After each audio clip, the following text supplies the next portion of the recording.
Ton message du jour. Allez. Ok. Il y a une personne qui pense à toi en ce moment, peut-être depuis un moment ou pas. Écoute, on va aller découvrir ça ensemble. Allez, c'est parti. Comme d'hab, tu prends ce qui te parle pas, tu laisses. Allez, hop. D'accord, c'est une personne qui a eu beaucoup de choses en tête, mais qui a quand même cette envie de réussite par rapport à toi.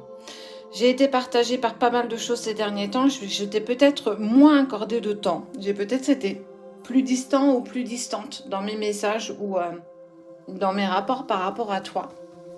Mais j'ai quand même envie que les choses évoluent et avancent dans le bon sens. C'est une personne qui a quand même à un moment donné fait un petit peu voyage seule.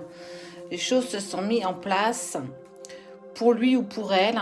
Il a eu besoin, indépendamment de toi, de comprendre la direction qu'il ou elle devait prendre. Tu vois, regarde, il y a une boussole ici.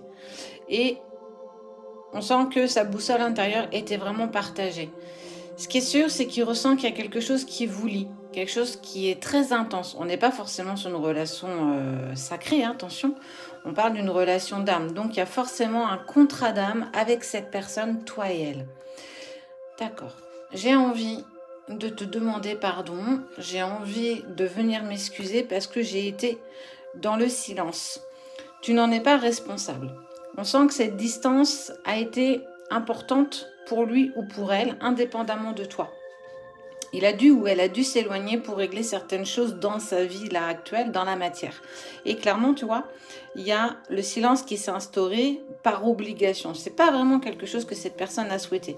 Et on sent qu'elle a envie de revenir vers toi. Je sens pas de colère ou d'animosité ou de regret. Alors, peut-être des regrets, si, des regrets quand même. Mais on sent que ça a été quand même quelque chose d'assez doux par rapport à ce que vous avez vécu, toi et cette personne. Et on te dit que toi, tu as toujours eu cette intuition de savoir qu'il ou elle allait revenir au bon moment. Parce qu'il y a quelque chose qui vous lie, hein, au-delà de ce que vous pouvez traverser l'un par rapport à l'autre. Il y a vraiment des choses qui vous ont lié. D'accord, regarde.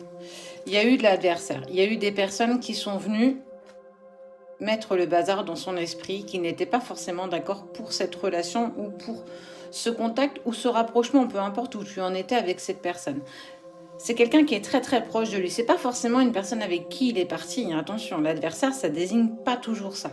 On est vraiment sur quelqu'un dans son entourage très proche, a fait en sorte de lui en mettre plein la tête pour qu'en fait, il ou elle soit perdu par rapport à votre relation.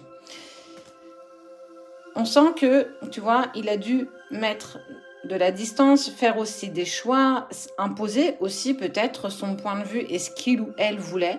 Et on te dit que vous allez tous les deux vers une bénédiction. Regarde. Tout est en accord. Tout se met en place par rapport à toi. Et regarde.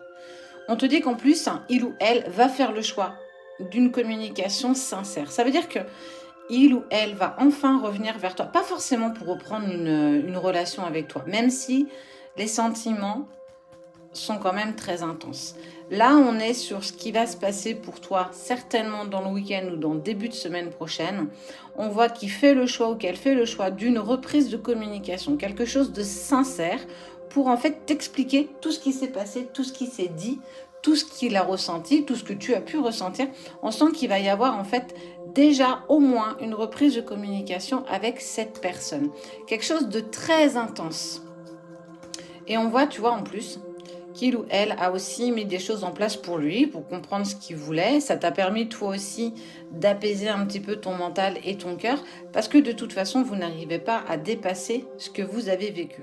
Donc, quoi qu'il en soit, il y a déjà une première amorce de reprise de communication pour être honnête et être sincère l'un par rapport à l'autre.